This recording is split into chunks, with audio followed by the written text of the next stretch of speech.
Salut la team des passionnés, j'espère que vous allez bien.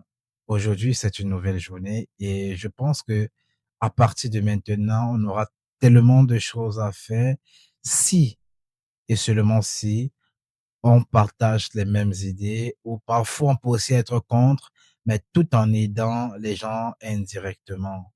Donc voilà, aujourd'hui, il y a cette vidéo qu'on va un peu regarder et d'essayer de donner notre point de vue. Déjà, je vais donner mon point de vue et tout le monde ne peut pas être pour ce que je vais dire, mais ça sera mon point de vue à moi et vous pouvez aussi mettre le vôtre en, en commentaire. Donc, on va regarder un peu cette vidéo, la vidéo de cette jeune sœur qui est à l'étranger et qui souffre vraiment parce que vu la vidéo, si vous êtes vraiment quelqu'un de sensible, je pense que cela peut vous toucher et surtout pour ceux-là qui vivent aussi cela dans leur quotidien. Il est bien vrai, c'est pas tout le monde qui a la possibilité de venir sur les réseaux avec les problèmes, mais si on fouille le cœur de tout le monde, on pourra aussi trouver tellement de problèmes très graves même que ce que vous pensez avoir. Donc, on va un peu regarder sa vidéo et on va essayer de tirer une conclusion et je vais donner mon point de vue. Vous aussi également, vous pouvez donner votre point de vue et ensemble, on va conclure. Donc, voilà la vidéo. Mais vous savez pas ce qu'il y a bien, vous savez pas ce qu'il y a vie, vous connaissez pas ce qu'il y a vie. Mais vous êtes là, vous trouvez que tout est peu pour vous. C'est que tout est peu pour vous, tout est peu. Et moi, vous posez la question de savoir si moi je vais bien. Vous vous posez la question de savoir si moi je suis heureuse. Vous vous posez la question de savoir ce qu'il y a vie. Vous connaissez mes réalités. On s'entend, je suis fatiguée. Je suis fatiguée. Pardon. Il m'a jamais appelé. On m'a jamais appelé. Mon papa même surtout. Mon papa. Tu peux même pas m'appeler. Allô, ma fille, tu vas bien. Allô, je suis malade. Allô, j'ai besoin d'argent. Allô, je suis comme ci. Allô, je suis comme ça. Sa maison, c'est 150 000 francs par mois. Il a lui donné 200 000 francs par mois. Il a payé ses souhaits quand il a fait des trucs, il a payé. Maman, 250 000 francs par mois. Il a payé son, il est si fatigué. Ma tête, il ne peut plus. Sachant qu'il y a des employés, sachant qu'il est ici. Mais vous ne connaissez pas mes réalités. C'est qu'on donne là, contentez-vous de ça. C'est qu'on vous donne là, contentez-vous de ça. C'est qu'on vous donne là, contentez-vous de ça. Et puis demandez à vos enfants qu'il faut Si on les l'appelait, va maquiller, pas qu'il faut couper. Moi, il a payé entreprendre là. son numéro personnel, passe Demandez-le si pas. elle vaut bien. Demandez-le si le mental ça va. Demandez-le si elles sont heureuses parce qu'elles suis pas heureuse. Je n'ai jamais pris de temps de vacances pour moi. Je ne peux même pas me permettre de prendre des temps de vacances pour moi. Je ne peux pas me permettre. Dès que mes charges sont trop. Pour la vie que je suis là, mes charges me dépassent. Mais demain que tu n'as pas fait, dès que tu as fait jusqu'à... C'est ce que je suis en train de voir. Tu as fait jusqu'à le jour que tu dis que tu n'as pas, tu es mauvaise. Le jour que tu dis que tu n'as pas, là, tu ne connais pas les réalités des gens. Je suis fatiguée. Envoyez ça à mes parents. Enregistrez puis envoyez-le. Envoyez ça à mes parents. Envoyez ça à mes parents. Envoyez ça à mes parents.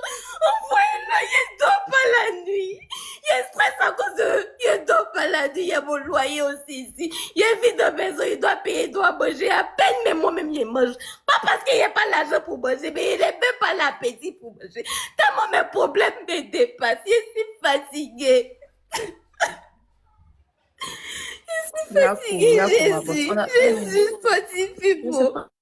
Je suis à bout, Jésus. Je suis à bout. Je connais pas chez Je suis elle. à Je connais bout. pas chez Je suis elle. à Son bout. numéro passe pas. Je suis à bout. Jésus, je suis à bout. Je suis à bout. Je suis à bout, Jésus. Boss, pardon, faut couper. Dès que les gens te voient, ils te disent, je suis heureuse que ça va chez toi. Les gens te voient, ils te disent, oh là là, je sais que ça va chez eux. Ils préfèrent 1000 fois être pauvre et puis avoir une famille heureuse qui t'aime réellement pour ce que tu es, pas pour ce que tu as. Ils préfèrent ça. Ils sont en dépression, ils stress. Aucun soutien, aucun soutien, aucun soutien, aucun. Boss, pardon, faut couper live là, pardon. Vous avez tous compris comme moi, vous avez écouté comme moi et je pense que cela pourra donner une leçon à plusieurs autres personnes. Déjà pour moi, je pense que pour ceux qui vivent ce genre de trucs, c'est ceux-là qui ont choisi de vivre pour les gens et non pour eux-mêmes. Ceux qui essayent souvent de vouloir faire tellement d'efforts pour qu'on les considère. Apprenez à vivre d'abord pour vous. Il y a un truc, lorsque vous êtes souvent du genre dans un danger et que ça vous arrive de façon brusque, et des fois vous avez même un enfant entre vos mains, peut-être vous êtes en train de travailler dans un champ et vous avez déposé l'enfant quelque part. Si vous voyez un serpent ou peut-être un truc de dangereux, le premier réflexe, ça sera d'abord de fuir avant de te rappeler que, ah, j'avais un enfant. C'est de vous dire, aujourd'hui, il y a tellement de jeunes qui meurent très rapidement, tout juste à cause de ces genres de trucs. Vous allez toujours voir, c'est très fréquent, ces moments-ci, de voir les jeunes de la diaspora aller si vite parce qu'ils ont tellement de pression sur eux que parfois ils ne parviennent pas à supporter. Ils ne parviennent pas à supporter, mais ne parviennent pas aussi souvent à pouvoir expliquer à quelqu'un parce que personne ne pourra jamais les comprendre quand ils auront des difficultés. Ce qui est marrant, c'est que c'est ces gens-là qui ne s'inquiètent jamais à vous appeler, qui sont souvent parfois énervés contre vous ou vous gardez à cœur parce qu'ils se disent que vous n'avez pas le temps. Parfois, toi-même, tu n'as pas le temps de gérer ta propre vie. Tu as même parfois besoin d'un silence. Vous pouvez même écrire à quelqu'un, il ne vous répond pas. C'est une réponse que la personne vous donne. Ça veut dire, j'ai besoin du silence, j'ai besoin de la paix du cœur, je ne veux pas vous embêter. Et aussi, vous aussi, vous ne devez pas m'embêter. Je ne peux pas être là, je ne vous appelle pas pour vous soumettre mes problèmes, mais vous, à chaque fois, vous êtes ceux-là qui sont toujours en train de me mettre la pression. Je ne vais pas vivre une pression pour quelqu'un. Non, je ne peux que vivre une pression qui vient de mon propre intérêt, mon intérêt personnel. Ça ne doit pas être peut-être, ça ne doit pas venir de quelqu'un. Non, c'est parce que vous avez déjà accepté que vous allez vivre pour les gens. Avant, c'était facile pour un enfant de vivre, grandir parmi ses parents et d'avoir la paix du cœur. Mais aujourd'hui, je pense que les choses ont tellement changé que parfois certains parents se disent que ce sont les enfants. Les enfants ont l'obligation là de faire cela. Vous allez voir aujourd'hui les filles qui deviennent des prostituées. Parfois, on les utilise pour des sacrifices parce qu'elles ont suivi de l'argent. Tout ça parce qu'ils veulent toujours chercher à vous impressionner. Tout ça parce que vous êtes toujours en train de vouloir faire des comparaisons avec le fils de tel qui allait à l'étranger avant toi, après toi. Par exemple, si tu pars à l'étranger et qui avait peut-être un petit qui est venu après toi et on voit ce qui réalise peut-être au pays, on va commencer à poser des questions à savoir pourquoi est-ce que toi tu n'as pas pu faire ça. Je ne suis pas là pour la concurrence. Je ne dois la réussite à personne. Je vis ma vie sans pression. C'est quand vous voulez impressionner, et toujours, ceux-là qui vous soutiennent même souvent, ceux qui connaissent votre histoire, ceux-là même parfois qu'à l'étranger, quand ça ne donne pas, parfois ceux-là même qui ont souvent le temps de vous écrire, vous poser des questions à savoir comment vous vivez.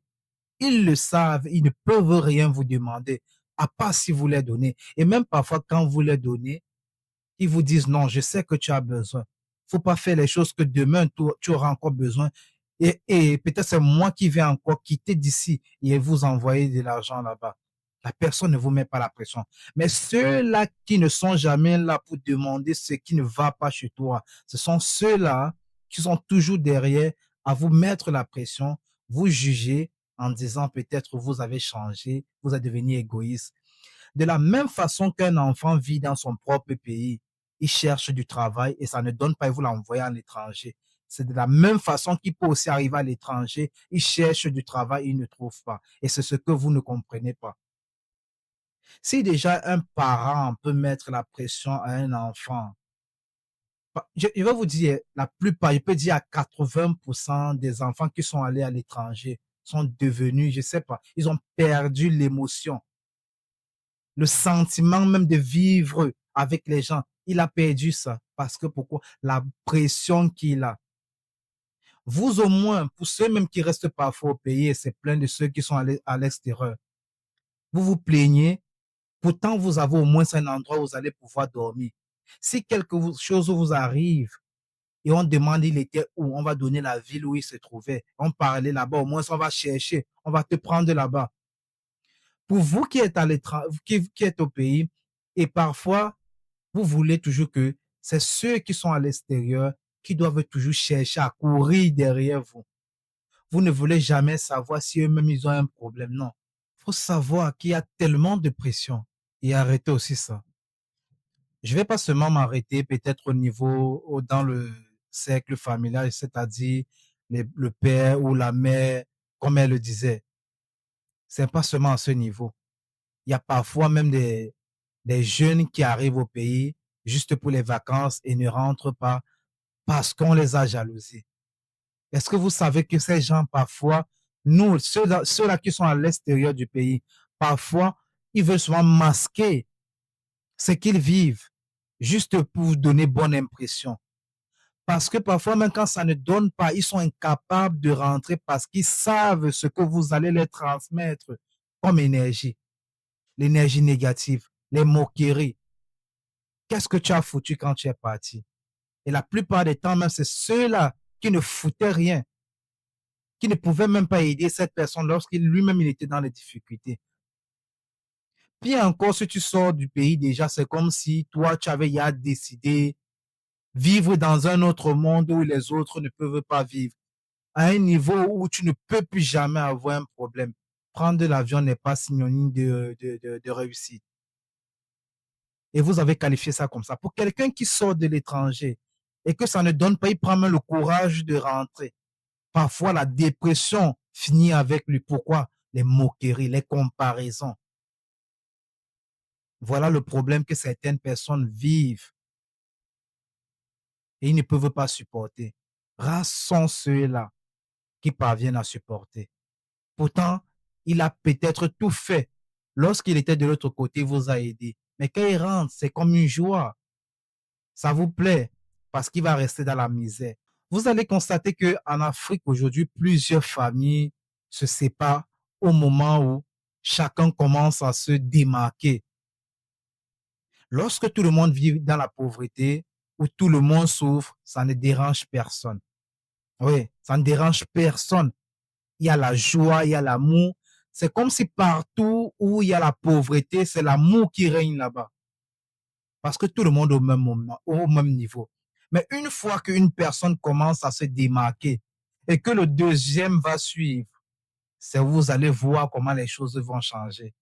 Il y a tellement de personnes comme ça, tellement de personnes qui ressentent la douleur, mais ne peuvent pas s'exprimer comme elle le fait. Elle le fait et tu vois l'émotion qu'elle envoie. Donc, elle en a marre.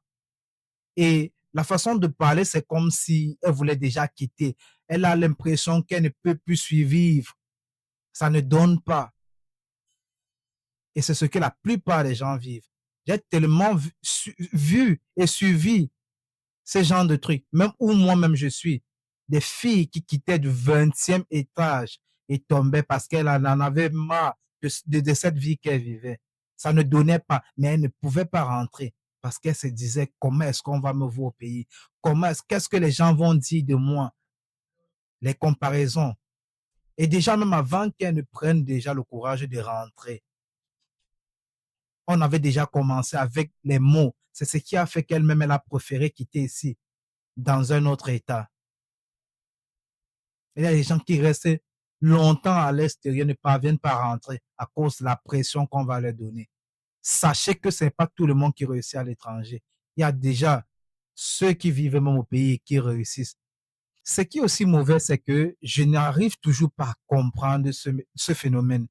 Genre, lorsque tu es encore au pays, tu as un numéro de téléphone, tu vis quelque part et personne ne s'inquiète à savoir comment est-ce que tu vis, pas d'appel, mais subitement, lorsque tu quittes ton territoire et que tu es à l'étranger, ton numéro devient tellement important pour tout le monde. Et lorsque même tu n'écris pas à quelqu'un, la personne se plaint. Pourtant, quand tu étais aux yeux de cette personne, même te chercher à savoir où tu vis, où t'appeler, ça n'existe pas. Pourquoi c'est quand quelqu'un sort que la rage commence à se montrer? Ça veut dire, vous vous plaisez lorsque tout le monde sombre dans une famille. C'est lorsque quelqu'un réussit qui commence à voir clairement qui est réellement qui est là pour intérêt et qui est fier de la réussite de l'autre et qui sera fier de me voir dans la misère. Pourquoi? C'est lorsque quelqu'un quitte le pays que son numéro devient tellement important pour tout le monde, au point où, lorsque lui-même il est occupé, qu'il en est, lui-même il est vraiment fatigué de sa propre vie, et vous, ça vous dérange parce qu'il a gardé le silence. À quel moment c'est devenu ainsi? Déjà, même entre vous, ceux qui vivent déjà au pays là, est-ce que vous vous appelez déjà entre vous? Pourquoi c'est celui qui est à l'extérieur que vous trouvez comme problématique? Pourquoi? Pourquoi vous n'avez pas trouvé celui-là comme un perturbateur lorsqu'il était au pays? Pourquoi c'est quand il sort que vous commencez à voir de la négativité sur cette personne? En tout cas, chacun a son point de vue. Mais pour les parents, vous devez comprendre